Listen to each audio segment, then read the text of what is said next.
So the role is operations manager for the academy. Obviously from the first team getting promoted, we've now got a completely different picture moving forward in terms of what funding we can access, in terms of the structure that we need to have in place for the academy, in terms of the staff that we need, the contact hours we need to have with the players. So my role predominantly is to get that academy structure in place, make sure we appoint the staff, and make sure we can draw the funding down from the Premier League and the Football League. The club have appointed an academy manager and youth team coach in Andy McMillan, who started this week, and he's got fantastic experience. He's been through the categorisation process at 4 clubs previously, so he's really well placed to help us moving forward with that. We already had Lawrence Heward engaged as a 9s to 16s manager coordinator. Lawrence is now going to oversee the 9s to 11s, and we've appointed Callum Lester as the 12s to 16s lead phase coach. So Callum's been working with the football club last year already, and like I say, his role now is the 12s to 16s foundation phase lead coach. So again, he's an experienced academy coach, works at a number of clubs, and he's going to oversee the coaching syllabus, the coaching programme, the level and quality of coaching that's being delivered on an evening to our 12s to 16s. So we were looking to get Category 3 funding, is that right? Yeah, so we've had an initial visit from the Premier League 2 weeks ago, where we put a presentation together to demonstrate what the football club already has in place, and what we're looking to put in place moving forward over the next 16-17 season. And unfortunately, we've had the green light now.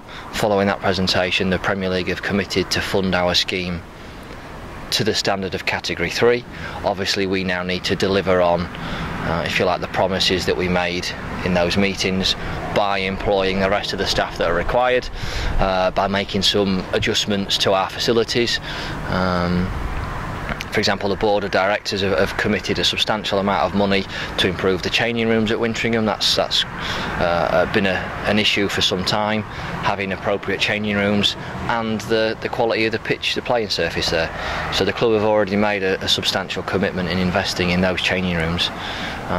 So moving forward, obviously just securing the funding is a big issue in being able to attract the right players, because we've got the right facilities now, because we'll have the right calibre and quality of coaching staff to work with them.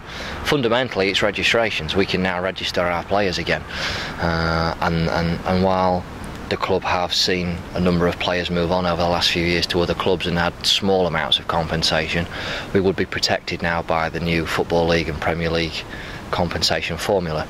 So in terms of the 9s to 16s, the schoolboys programme, the club have done fantastic in keeping that going. A lot of clubs that have come out of the Football League and gone into the conference, I think, have found it tough to keep that programme. Some clubs have collapsed it. We've been fortunate enough to keep that programme going in some way, shape or form. So the Premier League were impressed that we could literally hit the go button and have 100 9s to 16 schoolboys registered from the off, and that we've obviously got the apprentices. We've got 16 apprentices registered at the moment.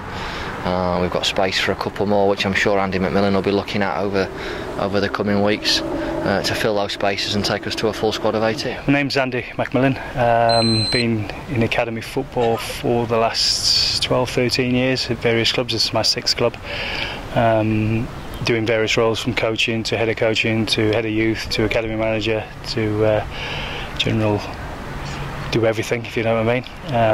I've enjoyed my time so far. It's been really good. The club wants to do things right, which is a positive right from the outset. Some real good set of lads in terms of the staff and the players. They seem to gel very well. So first week's been, well, first 3 or 4 days have been really good. Like I say, I've done it for quite a while now. I enjoy working with them, you know, making them better. So whether they're League 1, League 2, Championship, Premier League players, or whether they play Conference North, South, counties, whatever it is, as long as they've become better people, better men, that for me is a massive plus. What's your brief then? My brief: produce players for the first team, produce players to get sold, produce players that are good, honest, hard-working individuals. That's how I see my role at the club. I was contacted to see if I'd be interested to come and speak to Grimsby in terms of getting them through the audit, because this will be my 4th one. I don't think there's many people who've done 4 audits at 4 different clubs. So it's a long drawn out process, but it's certainly doable, and what I've seen so far, very achievable. And what is that like, the audit?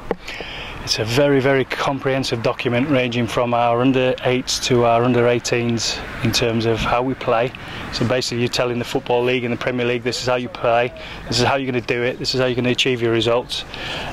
You set out a syllabus, you set out a philosophy in terms of how you want the kids to play. There's 9 KPIs in there, ranging from sports science to education to making sure that the kids are becoming better at what they do.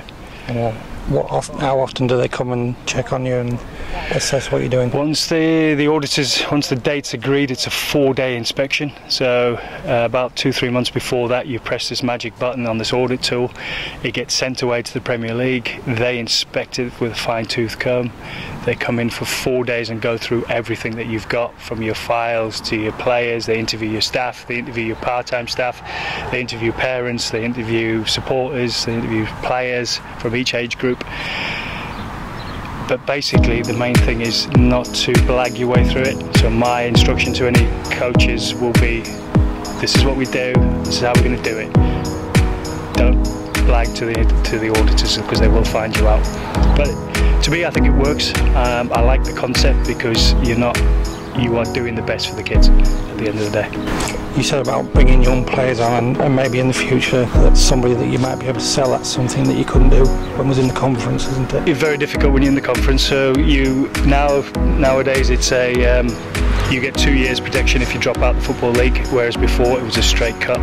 So you have got that protection to produce players. But now they're back in the Football League, it enables you to sign your players and register them with the Football League. Now, you said you had a first week training with the lads. How have they reacted to you? Good, I think. You potentially might have to ask them, but yeah, very good. I've been very, very pleased. We've trained Monday. We had a game at Ilkeston Tuesday. They were off yesterday. They've done a good session this morning. They'll be back out this afternoon to do some more work. But I've been delighted with their attitude. There's 2 or 3 in there that I've identified thinking you've got a real chance here.